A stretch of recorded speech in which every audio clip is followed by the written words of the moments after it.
George and the Dragon by Chris Wormell. Far, far away in the high, high mountains, in a deep, deep valley, in a dark, dark cave, there lived a mighty dragon.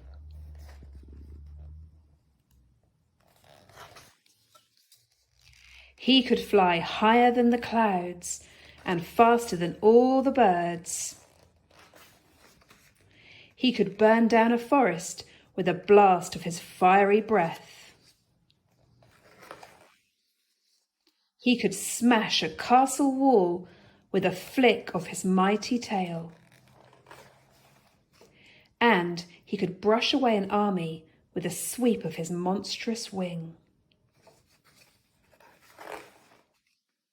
There was nothing so fierce and so terrible as the mighty dragon. But he had a secret. A big secret. Well, actually, a very small secret. He was terrified of mice.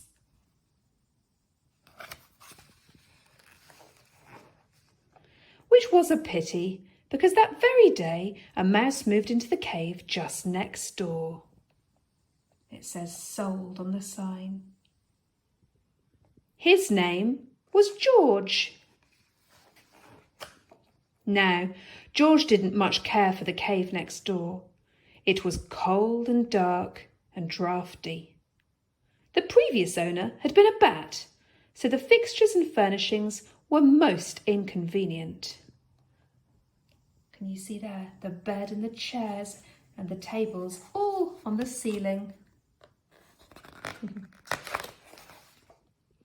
And the nearest cheese shop was miles and miles away.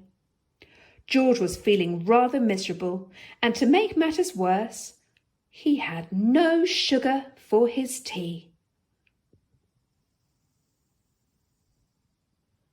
"I know," said George.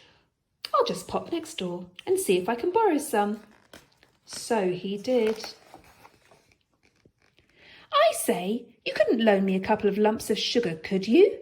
asked George. "Ah!" screamed the dragon.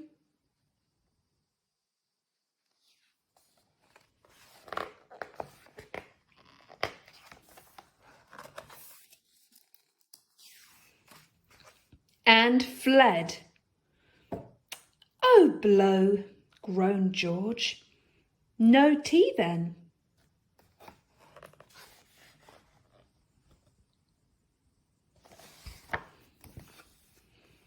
But George did get his tea after all, with 2 lumps of sugar.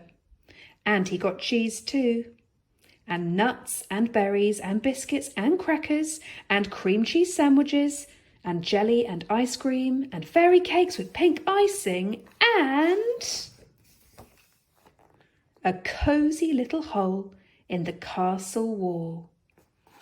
And the sign here says, "Beware of the mouse." And you can see him looking up to a very scared-looking dragon hiding in the mountain. The end.